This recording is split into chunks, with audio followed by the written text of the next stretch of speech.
시편 78편 37절입니다. 다 함께 읽겠습니다. 시작. 이는 하나님께 향하는 저의 마음이 정함이 없으며 그의 언약에 성실치 아니하였음이로다. 아멘. 자리에 앉아 주십시오. 여러분, 그리스도로 말미암아 하나님의 된 자녀는 또한 그리스도인의 제자가 되어야 한다라고 그동안 제가 시리즈로 설교를 했습니다. 기억하고 있는지 모르겠어요. 제자라고 하면 훈련이 필요하죠. 훈련이 없는 제자는 없습니다. 제자라고 부르지도 않죠. 그리스도인의 제자 훈련은 성경 공부만이 아닙니다. 주일학교에서 그냥 예배 드리는 것만이 이루어지지 않아요. 여러분, 그리스도의 자녀가 된 사람은 평생 여러분 인생의 전 과정 속에서 하나님께서 훈련시키시고 하나님의 자녀와 하나님의 사람으로 만드신다는 것을 기억하시기 바랍니다. 누구에게나 똑같은 방법으로 똑같은 시기에 이루어지지 않습니다. 사람마다 다를 수가 있습니다. 그러나 그 훈련은 누구에게나 똑같이 이루어집니다. 예외는 없습니다. 예외는 없습니다. 그리스도인들은 우리 자신을 다듬고 하나님의 제자로서 거듭나고 성장시키기 위해 성령님께서 특별히 예비한 장소를 광야 학교라고 부릅니다. 구약에서 배웠듯이 광야 학교라고 부릅니다. 여러분이 그것을 알고 들어갔던 혹은 모른 채로 그 학교에 들어갔던 이미 그리스도의 자녀가 된다면 훈련은 시작된 것입니다. 그런데 어떤 그리스도인은요, 이 광야 학교를 하나님이 주신 특권으로 여기고 의무를 가지고 성실히 임하는 크리스찬들이 있습니다.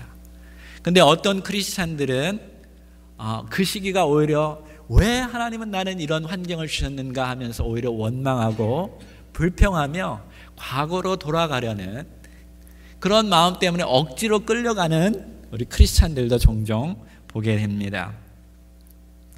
우리 시온교회 식구들은요, 이왕의 이 하나님의 예비하신 광야 학교 여러분 믿음으로 잘 견뎌내시기를 주의 이름으로 축원합니다. 우리 주님은 우리에게 여호수아와 갈렙처럼 하나님을 믿음으로 광야에서 벗어나서 약속의 땅으로 들어가기를 원하셔요.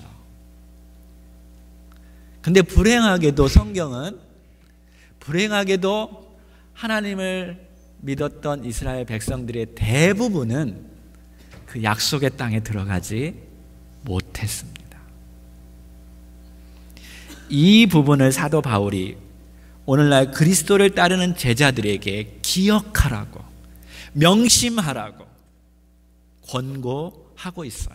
그게 고린도 전서 10장 1절, 또 중간 부분은 좀 생략하고 11절 이렇게 한번 읽어보도록 하겠습니다. 읽어볼까요? 시작. 형제들아, 너희가 알지 못하기를 내가 원치 아니하노니 우리 조상들이 다 구름 아래 있고 바다 가운데로 지나며. 다 썼군요. 네네. 제가 가르치는 대로 안 했어요, 지금. 다 읽겠습니다. 시작. 모세에게 속하여 다 구름과 바다에서 세례를 받고 다 같은 신령한 식물을 먹으며 다 같은 신령한 음료를 마셨으니 이는 저희를 따르는 신령한 반석으로부터 마셨으며 그 반석은 곧 그리스도시니라. 그러나 저희의 다수를 하나님이 기뻐하지 아니하신 고로 저희가 광야에서 멸망을 받았느니라. 그런 일은 우리의 거울이 되어 우리로 하여금 저희가 악을 즐겨한 것 같이 즐겨하는 자가 되지 않게 하려 함이니 저희 중에 어떤 이들과 같이 너희는 우상 숭배하는 자가 되지 말라. 기록된 바 백성이 앉아서 먹고 마시며 일어나서 뛰논다 함과 같으니라. 저희 중에 어떤 이들이 간음하다가 하루에 2만 3천 명이 죽었나니 우리는 저희와 같이 간음하지 말자. 저희 중에 어떤 이들이 주를 시험하다가 뱀에게 멸망하였나니 우리는 저희와 같이 시험하지 말자. 저희 중에 어떤 이들이 원망하다가 멸망시키는 자에게 멸망하였나니 너희는 저희와 같이 원망하지 말자. 저에게 당한 이런 일이 거울이 되고 또한 말세를 만난 우리의 경계로 기록하였느니라. 성경이 기록된 이유는 우리에게 거울이 되게 하기 때문입니다. 여러분, 하나님은 한 번도 대부분의 당신을 따르는 사람이 이 광야 학교에서 멸망당하기를 원치 않으셨어요. 그런 의도가 전혀 없었음을 성경은 우리에게 계속적으로 가르쳐주고 있습니다. 신명기 8장 15절 16절에 보면 너를 인도하여 그 광대하고 위험한 광야 곧 불뱀과 전갈이 있고 물이 없는 건조한 땅을 지나게 하셨으며 또 너를 위하여 물을 굳은 반석에서 내셨으며 내 열조도 알지 못하는 만나를 광야에서 내게 먹이셨나니 이는 다 너를 낮추시며 너를 시험하사 다 같이 읽겠습니다. 마침내 내게 복을 주려 하심이니라. 하나님은 광야 학교를 빨리 마치고 복을 주시기를 원하셔요. 하나님은 축복을 준비하고 계시고 축복을 누리도록 하나님은 준비하고 계십니다. 이것이 하나님의 의도였어요. 그곳에서 멸망시키고 고난당하게 하고 슬픔을 겪게 하는 것이 의도가 아니었다라는 거죠. 우리로 하여금 아름다운 땅에 들어가서 그것을 정복하고 하나님의 예비하신 축복을 누리기를 하나님은 원하셨던 것이요. 이것이 하나님의 생각이고 하나님의 마음이었습니다. 여러분, 예수님 믿는 것도 똑같아요. 우리 주님께서도 우리에게 말씀하시고 약속하시죠. 내가 온 것은 너희로 하여금 생명을 얻게 하고 더 풍성한 삶을 누리게 하기 위해서다라고 말씀하고 계셔요. 하나님은 우리가 풍성한 삶을 살기를 원하십니다. 그런데 왜 이스라엘 백성들은 그 광야 학교를 빨리 지나가지 못하고 오히려 40년 동안 훈련을 받아야 했을까요? 오늘 이 부분을 생각해 보기를 원합니다. 무엇 때문에 광야에서 그들은 헤맸을까요? 이게 첫 번째 생각해야 할 부분들이에요. 애굽에서 나온 이스라엘 백성들은 단지 2년 반 정도면 광야를 벗어나서 가나안 땅으로, 약속의 땅으로 들어갈 수 있었습니다. 출애굽기 19장 1절에 보면 이스라엘 자손이 애굽에서 나올 때부터 시작해서 제3월에 시내산에 있는 시내 광야에 도착했어요. 하나님께서 이스라엘 백성들에게 애굽에서 나온 첫 달을 첫 달이라고 부르라고 했습니다. 그러니까 애굽에서 나와서 시내산까지 도착하기까지가 3개월이 된 거예요. 그 3개월 때부터 하나님께서 무엇을 주셨냐면 시내산 위에서 모세를 부르시고 십계명을 주셨습니다. 왜냐하면 그들에게 하나님의 율법이 필요했기 때문에 그래요. 이스라엘 백성들은 하나님의 법을 따라야 하기 때문에 그것이 필요했습니다. 그리고 하나님이 성막을 짓도록 하셨습니다. 이것이 2년 2개월 20일 동안 하나님의 율법이 주어졌고 교육시켰고 성막 가운데 예배를 드리게 하셨고 그것을 다 이루셨어요.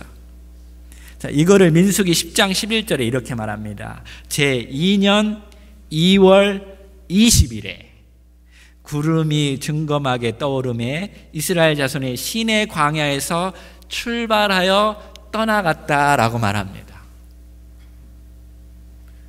자, 2년 2개월 20 이에요. 두 가지 기억하시기 바랍니다. 이동안 하나님께서 무엇을 주셨냐면 첫째가 하나님의 율법을 주셨고 두 번째로는 성막을 제정하셔서 율법을 가지고 하나님의 백성은 이렇게 살아야 한다는 것을 하나님이 교육시켰고, 성막을 통해서 하나님이 임재하시고 하나님께 너희들은 예배를 드려야 함을 하나님이 가르쳐 주셨던 것입니다.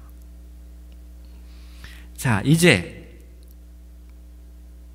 신명기 1장 2절에 보면 이스라엘이 출발한 그 시내산에서 가네스 바데까지는 10하루길이라고 말하고 있어요. 그러니까 11일이면 이제 가네아 바네스에 도착해요. 그리고 거기에서 곧바로 가나안 땅으로 들어갈 수 있었습니다. 그러니까 최소한 2년 반개월이면 광야 학교를 마치고 들어갈 수 있었어요. 하나님의 축복의 땅으로 나아갈 수 있었습니다. 근데 거기에서 그들은 멈춰섰어요. 멈춰서서 어떤 일을 했냐면, 하나님께서 너희는 가나안 땅에 들어가서 가나안 땅을 정복하라라고 말씀하셨습니다. 근데 백성들이 거기서 딱 멈춰서 상의하기 시작했어요. 하나님이 분명히 가라고 했지만 저게 무엇이 있는지 우리는 모른다. 그래서 정탐꾼을 좀 보내자. 하나님이 그렇게 하라고 하지도 않았는데 자기들 스스로 생각을 합니다. 왜냐하면 그들은 눈으로 보기를 먼저 원했기 때문에 그래요. 하나님의 말씀을 믿고 따라간 것이 아니라 자기 눈으로 확인하고 가고 싶었던 거죠. 그래서 어쩔 수 없이 12지파 중에 한 사람씩 불러가지고 12명의 정탐꾼을 보냈습니다. 그래서 그들이 돌아와서 보고하죠. 여호수아와 갈렙은 저것들은 다 우리들의 밥이다. 하나님의 눈으로 보니까 아무것도 아닌 거예요. 우리가 금방 가면 다 우리는 무너뜨리고 거기를 땅을 정복할 수 있다라고 보고하였습니다. 근데 나머지 10명의 정탐꾼이 문제예요. 이들은 하나님의 눈으로 보지 않았습니다. 자신들의 눈으로 보니까 장대같이 큰 거예요. 그래서 우리가 들어가면 마치 메뚜기같이 우리는 다 잡혀 먹을 것이다 라고 그들은 보고하였습니다. 이스라엘 백성들이 누구의 말을 들었을까요? 2명의 말 아니면 10명의 말? 누구의 말을 들었죠? 몰라요? 듣고 계셔요? 네. 누구의 말을 들었어요? 말해보세요. 10명의 정탐꾼의 말을 들었죠. 아마 그때도 똑같은 것 같아요. 이 선거철이 되면 사람들이 우리 지역 감정 있죠, 한국에. 야, 저 사람은 우리 사람이야. 아마 그래서 우리 지파 10명이 얘기하니까 그 사람 지파들은 다 그 사람 말을 들었던가 봐요.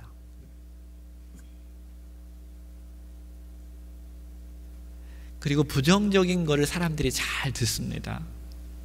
여러분, 긍정적인 말보다 부정적인 말이 더 강한 효과를 낸다는 거 아시죠?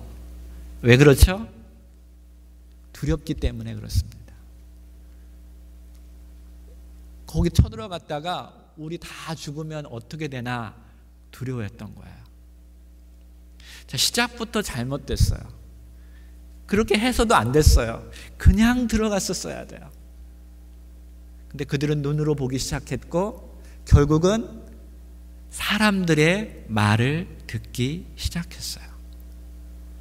이것이 문제였죠. 한번 생각해 보십시오. 하나님을 계속적으로 하나님께서는 2년 2개월 20일 동안 또 그 이전부터 홍해 바다를 가르기도 하셨고 밤에는 불기둥으로 낮에는 구름기둥으로 때로는 그 사막 가운데 하늘에서 만나를 보내주시는 놀라운 기적들을 그들은 보고 체험을 했어요. 근데 그들은 자기의 눈으로 바라보면서 하나님을 믿지 못했던 거예요. 하나님의 약속을 신실히 기억하지 못하고 따르지 못했던 거예요. 여러분, 우리가 신앙생활 할 때 믿음이 길러져야 하는데 믿음은 보이지 않는 것이 실상이잖아요. 근데 왜 보이지 않는 것을 의지하라고 하냐면 하나님은 보이지 않기 때문에 그래요. 근데 우리는 너무나 보이는 것에 의해서 생각하고 판단하고 움직여지는 것이 문제인 것입니다. 그래서 하나님을 자꾸 불신앙하게 되죠.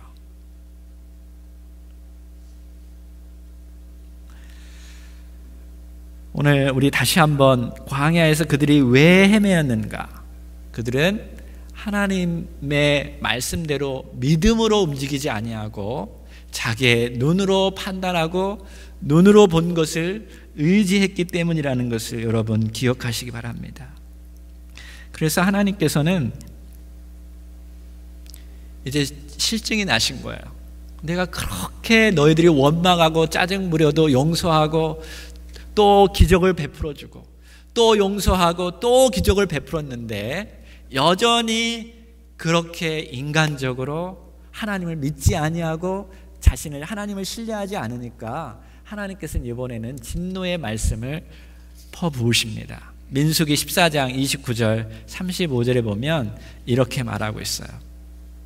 너의 20세 이상으로 계수함을 받은 자 곧 나를 원망하는 자의 전부가 여분네의 아들 갈렙과 눈의 아들 여호수아 외에는 내가 맹세하여 너희로 거하게 하리라 한 땅에 결단코 들어가지 못하리라. 34절에 너희가 그 땅을 탐지한 날 수 40일을 하루가 1년으로 환산하여 그 40년간 너희가 너의 죄악을 질지니 너희가 나의 싫어 버림을 알리라 하셨다 하라 라고 말했어요. 그리고 거기서 다 죽게 되었습니다. 여러분, 광야 학교를 우리가 반드시 치러지게 되어 있어요. 어느 누구도 예외는 없습니다. 근데 아주 중요한 테스트 하나가 뭐냐면 믿는 거예요. 하나님에 대한 온전한 신뢰를 하나님은 보기 원하셔요. 하나님을 온전히 신뢰하지 않는 믿음으로는 절대로 졸업할 수 없습니다. 2년 반 만에 갈 수 있는 길을 40년 만에 그들은 거기서 졸업하지도 못하고 죽어버렸어요. 혹시 이곳에 오늘 여러분 하나님 믿음으로 이곳에 왔죠? 근데 여전히 하나님 믿는다고 하지만 온전한 믿음이 없다면 여러분 여전히 광야 생활에서 헤맬 수밖에 없어요. 여전히 혹시 자신의 눈으로 보아야만 앞으로 전진할 수 있는 사람이 있다면 온전한 믿음 아닙니다. 여전히 광야에서 헤매게 될 것입니다. 자신이 이해되는 것만을 가지고 신앙생활을 한다면 여러분 여전히 광야 생활에서 또한 헤매게 될 것입니다. 다시는 한번 돌아보십시오. 혹시 여전히 하나님께 원망하고 불평하고 있다면 여러분 여전히 지금 광야에서 헤매고 있는 거예요. 정말 하나님을 기쁘시게 하고 싶은데 내가 여전히 어떤 문제 때문에 똑같은 문제가 계속적으로 반복되어지고 있다면 하나님께서 그것을 분명히 믿음으로 고쳐나가기를 원하셔요. 그 부분을 믿음으로 여러분이 고쳐나가지 않는 이상 계속 그곳에서 헤매게 될 것입니다. 여러분에게 직접적으로 질문해 주고 싶어요. 여러분 하나님 믿습니까? 그러면 하나님이 명령을 지키십니까? 복음을 증거하라고 했는데 여러분 믿지 않는 사람들에게 여러분 복음을 증거하고 계십니까?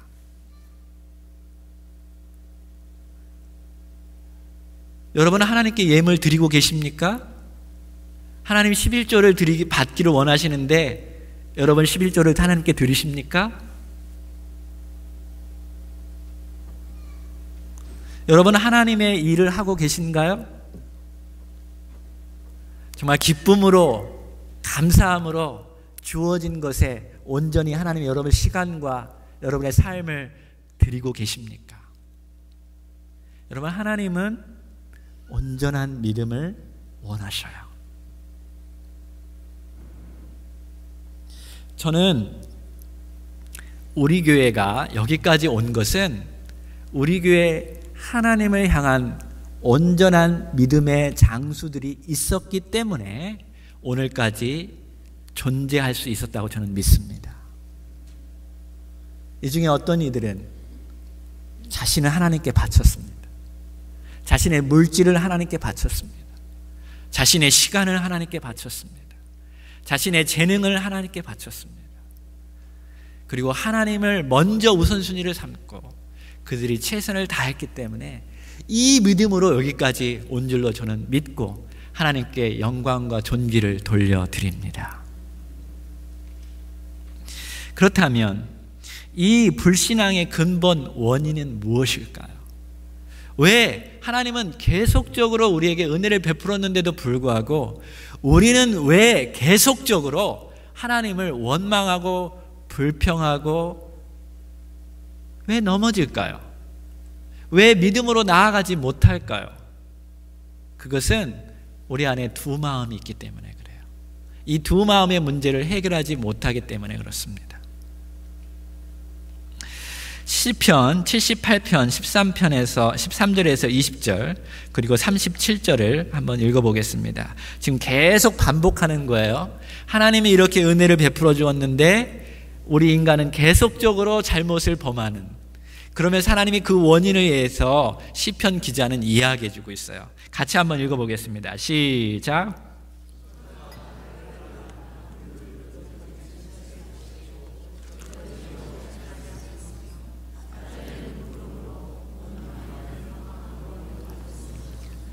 광야에서 반석을 쪼개시고 깊은 수원에서 나는 것 같이 저희에게 물을 흡족히 마시우셨으며 또 반석에서 시내를 내사 물이 강같이 흐르게 하셨으나 저희는 계속하여 하나님께 범죄하여 황야에서 지존자를 배반하였도다.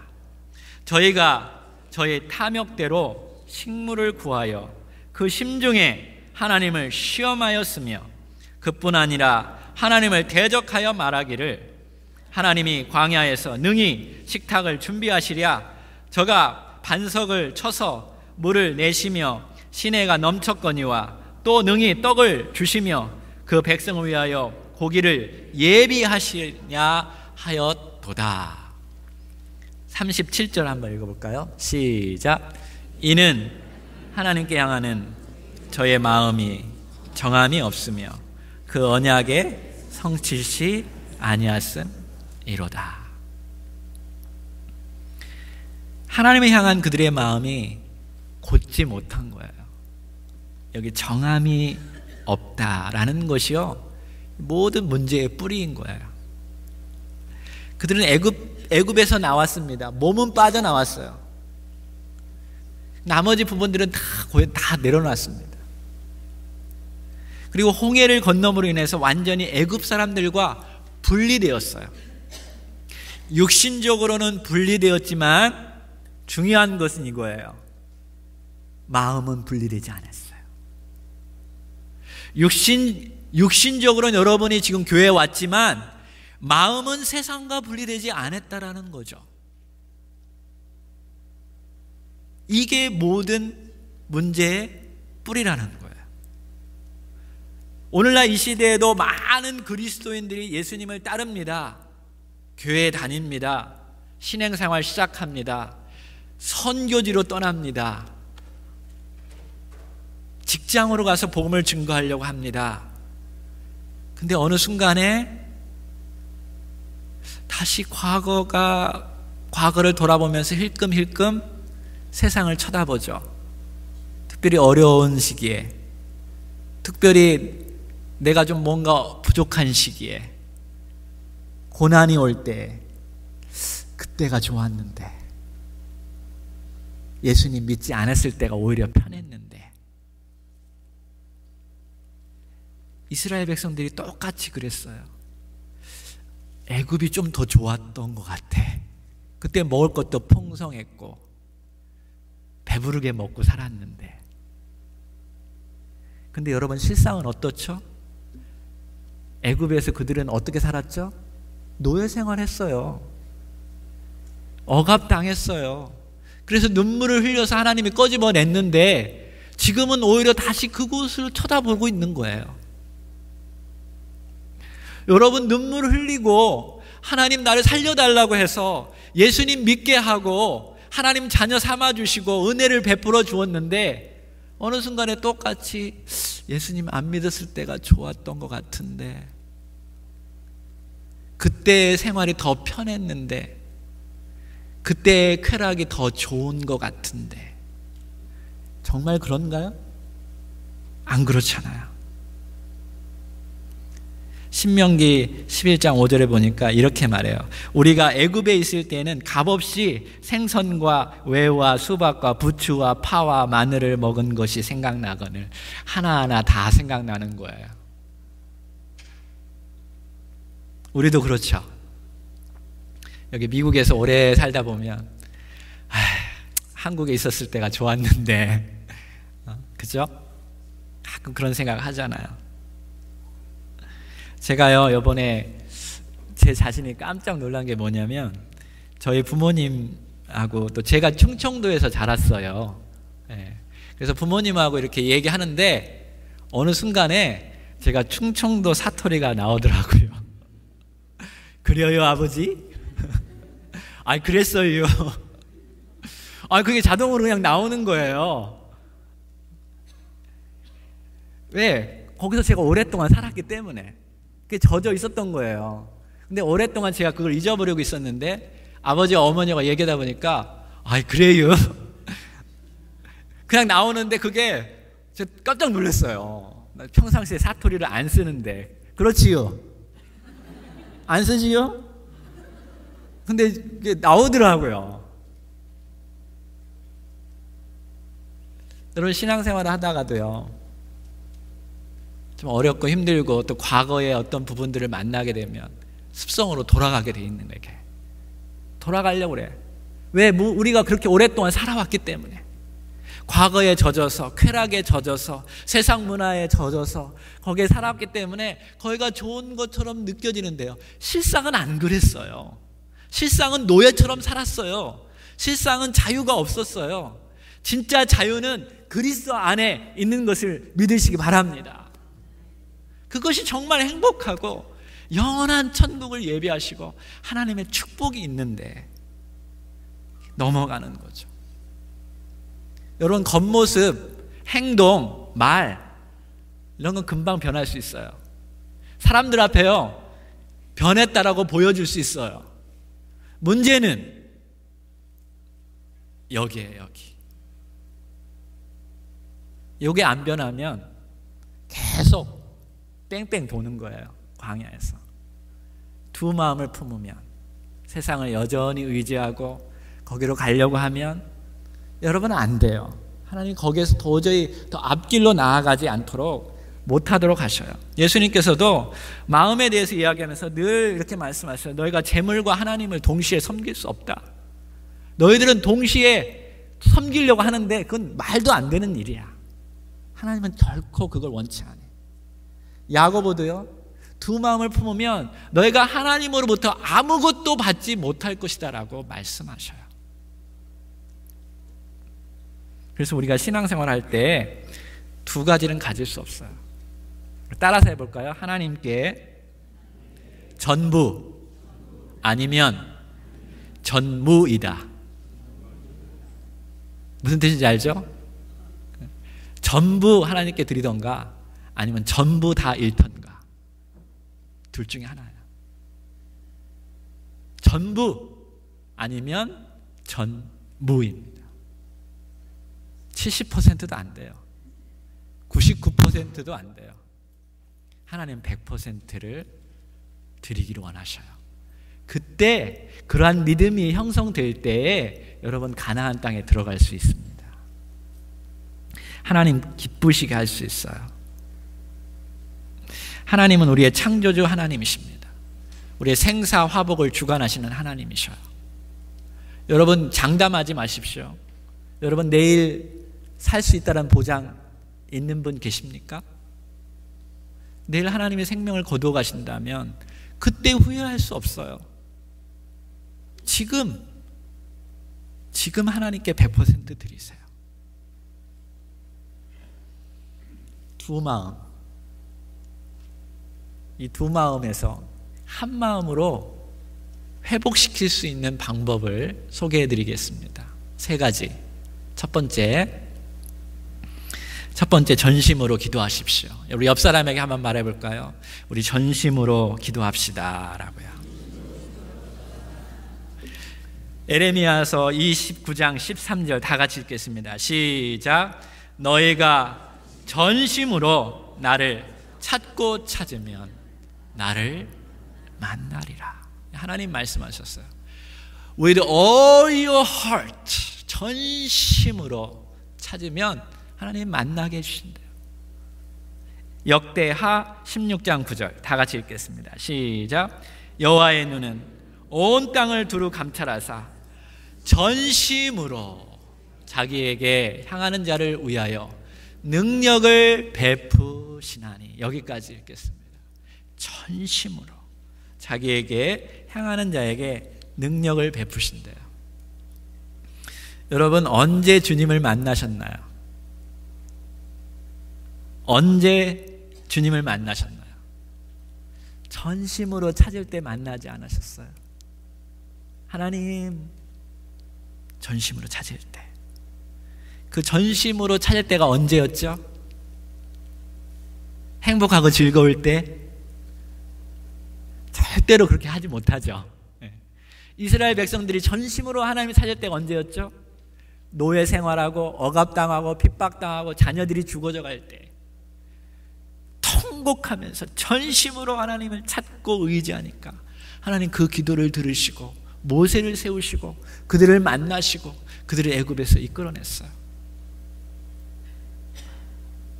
또 그들이 원망하고 불평하자 하나님이 다 멸하십니다. 막 간음하자 몇만 명이 죽습니다.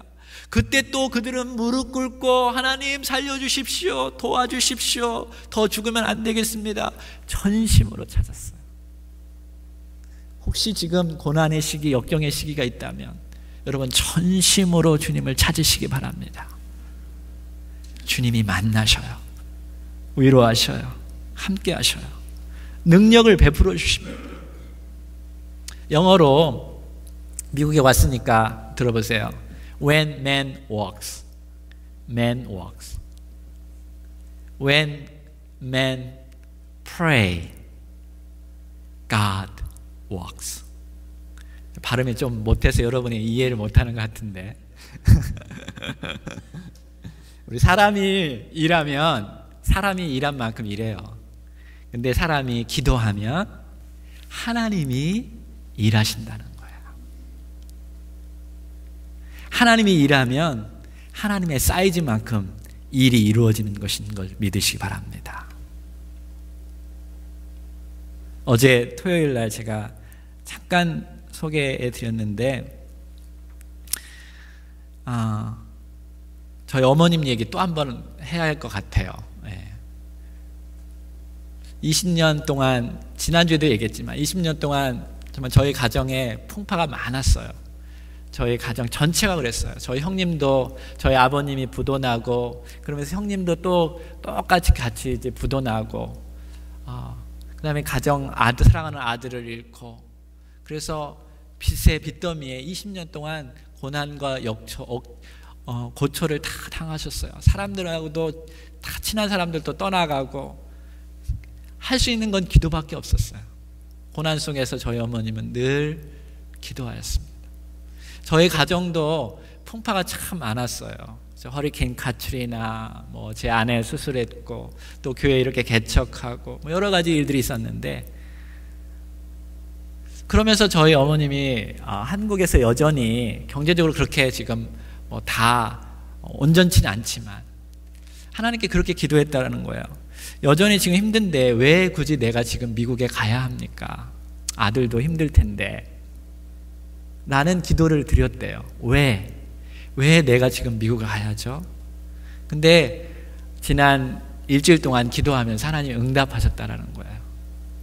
내 사랑하는 딸아, 네가 20년 동안 기도한 것을 내가 어떻게 이루었는가 한번 봐라. 이곳에 오면서 기도하면서 하나님 보여주셨대요. 사랑하는 아들, 잘생긴 아들도 보고, 그렇죠? 여전히 살아남았잖아요. 할렐루야. 그리고 여전히 아름다운 교회, 이 교회에서 사역하잖아요. 그리고 성도들, 이 귀한 성도들과 함께 사역하는 것을 하나님이 보여주시기를 원했던 거예요. 여러분, 고난의 시기에, 역경의 시기에 기도하면 하나님이 움직이시는 것을 믿으시기 바랍니다.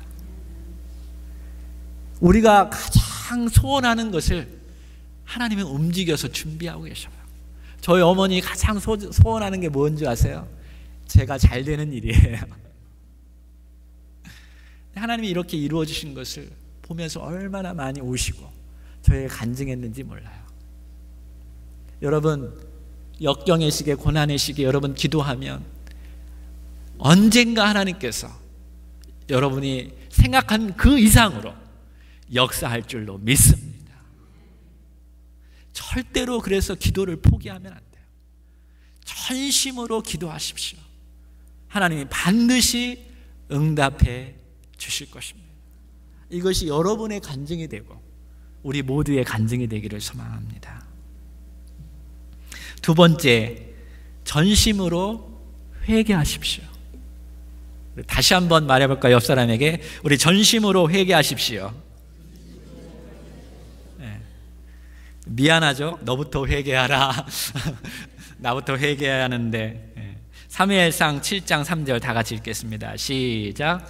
사무엘이 이스라엘 온 족속에게 일러 가로되 너희가 전심으로 여호와께 돌아오려거든 이방 신들과 아스다롯을 너희 중에서 제하고 너의 마음을 여호와께로 향하여 그만 섬기라. 너희를 블레셋 사람의 손에서 건져내시리라. 광야 고통, 역경 속에서 하나님 건져내시기를 원하셔요. 그러려면 회개하고 돌이켜야 하는데, 회개하고 돌이키려면 여러분 우상을 버리셔야 돼요. 세상을 버리셔야 돼요. 그럼 하나님께서 여러분을 세우실 거고 구원하실 것이고 새로운 길로 인도하실 것입니다. 요엘 2장 12절 13절에 이렇게 말합니다. 여호와의 말씀에 너희는 이제라도 지금이라도 금식하며 울며 애통하고 마음을 다하여 내게로 돌아오라. 마음을 다하여 내게로 돌아오라 하셨으니 너희는 옷을 찢지 말고 마음을 찢고 너의 하나님 여호와께로 돌아올지어라. 여러분, 회개는요 그냥 잘못했어요, 미안합니다 라고 말로 감정적으로 눈물 흘리는 것이 아니에요. 회개는 하나님께로 돌아가는 것입니다. 돌아가는 거예요. 이제 세상 것 내려놓고 세상 마음 내려놓고 하나님께로 180도 돌아서 하나님께로 나아가는 것이 진정한 회개인 줄 믿습니다. 마음을 다해서 하나님께 회개하면 하나님이 역사하셔요. 세 번째, 전심으로 사랑하십시오. 마지막입니다. 우리 좌우 옆 사람에게 전심으로 사랑합시다. 사랑합시다. 네. 이건 좀 쉽죠? 네. 쉬워요. 말로는 잘하죠. 말로는 잘하는데 하나님 마음을 받기를 원하셔요. 그래서 전심이 중요해요. 마태복음 22장 37절 다 같이 읽겠습니다. 시작. 예수께서 가라사대 내 마음을 다하고 목숨을 다하고 뜻을 다하여 두 너의 하나님을 사랑하라 하셨으니 라고 말했어요. 여러분에게 제가 분명히 말할게요. 성경은요 하나님 믿을 때 그냥 대충 믿으라고 하지 않아요. 그냥 뭐 몇 퍼센트 하나님께 드려라 절대로 어느 한 구절도 없어요. 하나님 100% 원하십니다. 여러분 전부를 원하셔요. 영어로는 all your heart. 너의 모든 것을 다해서 하나님을 사랑하라고 말해요. 그 이유는 아시죠? 하나님이 여러분을 그렇게 사랑하셨잖아요. 모든 것을 바쳐서 하나님이 여러분을 사랑하셨잖아요. 하나님이 인간이 되어서, 그것만큼 기적이 어디 있어요? 마치 우리가 개미를 위해서 개미가 되어서 죽은 것과 똑같아요.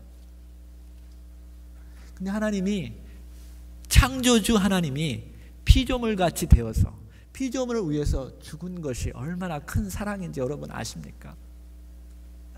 저는 이게 머리로는 그냥 많이 들어서 그냥 그런가 보다 하지만 사실 여기서는 아직 이해가 안 돼요.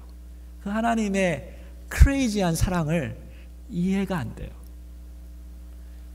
이처럼 사랑했는데 하나님 당연히 요구할 수 있죠, 여러분에게.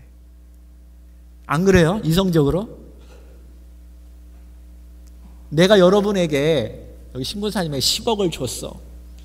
좋죠? 그럼 저 평생 사랑할 거죠? 죽을 때까지. 네? 내가 어려우면 뭐 잘해줄 거죠? 언제든지 부르면 올 거죠? 근데 여러분, 영혼을 하나님이 주셨어요. 영원히 살게 해주셨어요. 나 이것도 아직도 상상이 안 돼. 그렇게 사는 것이. 영혼을 주셨어요. 하나님을 주셨어요. 여러분, 사랑해 본 적 있어요? 사랑하는 연인 있어 본 적 있죠? 사랑하는 연인과 데이트할 때 우리 저기 무슨 커피숍에서 만나자 하고 막 가잖아요. 기대를 가지고. 근데 시간이 지나도 안 와. 1분이 지났는데 안 와. 그럼 화나요? 안 나요? 안 나요? 안 나는 사람은 진짜 좋은 사람인가 보다. 저는 진짜 막 사랑하는 사람이면요, 전 그랬어요. 화났어요. 저는 1초도 늦어도 막 짜증나고 그랬어요. 1초도. 나빴죠? 크레이지한 사랑을 저는 원하기 때문에 그런데, 여러분, 선물도요, 어떤 사람은 진짜 정성스럽게 선물을 해서 주는 사람이 있는데요, 어떤 사람은 집에서 쓰다 남은 거 잘 포장해서 선물하는 사람이 있어요. 그거 발견하면 좋아요, 안 좋아요? 사랑하는 연인끼리. 여러분, 하나님 사랑하시죠? 네. 그래서 1분 1초라도 늦지 마세요. 예배 시간에. 네. 하나님 사랑하시죠? 오늘 예물 가지고 오셨죠? 네. 그냥 호주머니에서 대충 집어서 넣지 마세요. 진짜 사랑한다면, 진짜로 사랑한다면 하나님이 무엇을 원하는지 깊이 생각하세요. 그리고 정성스럽게 드리세요. 여러분, 현대 물 먹어서, 우리 미국 물 먹어서 뭐 쉽게 하는데요, 우리 한국 분들 옛날에 간증하는 거 보면 제가 참 놀랐어요. 한국에 이렇게 지폐 같은 거 조금 구부려져도요, 할머니들이 다리미로 이렇게 막 1,000원짜리, 10,000원짜리 다려가지고 하나님께 이렇게 정성스럽게 드렸다. 옛날에 정말 그랬죠. 우리 권사님 그랬죠. 막 성미할 때에도 먼저, 그렇죠? 퍼가지고 10분의 1을 퍼서 하나님께 드려야지, 목사에게 드려야지 정성스럽게 가져왔어요. 여러분, 그 마음을 하나님 사랑할까요? 아니면 지금 여러분의 주머니에 있는 뭐 100불, 1000불, 10,000불 드린다고 이렇게 막 주고, 뭘 하나님 사랑할까? 하나님 정말 무엇을 원하실까요? 여러분, 우리의 마음, 정성을 원하시는 것을 믿으시기 바랍니다.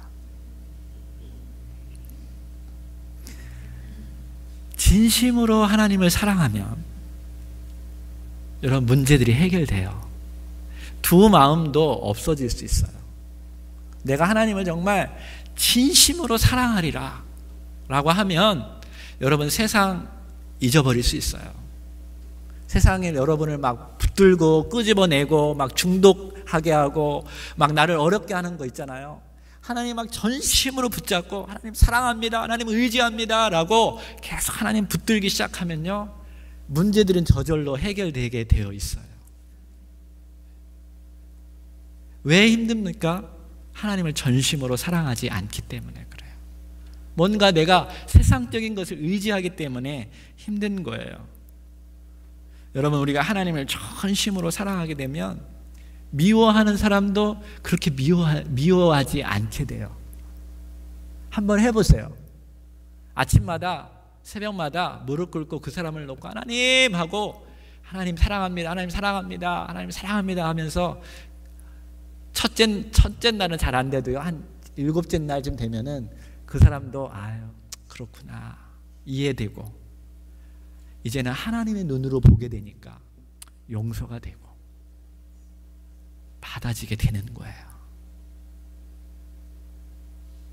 되더라고요. 용서하세요. 그리고 하나님을 사랑하면 돼요. 여러분, 하나님을 정말 막 사랑하면 여러분 조금 뭐 잘못된 거요 다 금방 없어져요. 내 안에 하나님의 사랑으로 가득 채우면요, 아내가 조금 나를 힘들게 해도 괜찮아요. 바가지 긁어도 괜찮아요. 금방 넘어갈 수 있어요. 중요한 건 여러분 전심으로 사랑하느냐 사랑하지 않느냐예요. 여러분, 주의 사역 일할 때 힘들고 어렵죠? 그것도 금방 해결할 수 있어요. 주님을 정말 사랑하면 돼요. 그러면 하나님께서 여러분을 위로하실 거예요. 여러분, 하나님의 위로는요, 사람이 위로하는 것과 차원이 달라요. 하나님을 실질적으로 위로할 줄로 믿습니다. 하나님을 실질적으로 여러분 가정을 축복할 줄로 믿습니다. 하나님은 실질적으로 여러분의 직장을 축복할 줄로 믿습니다. 하나님은 실질적으로 여러분의 건강을 책임져 주실 줄로 믿습니다. 하나님을 사랑하세요.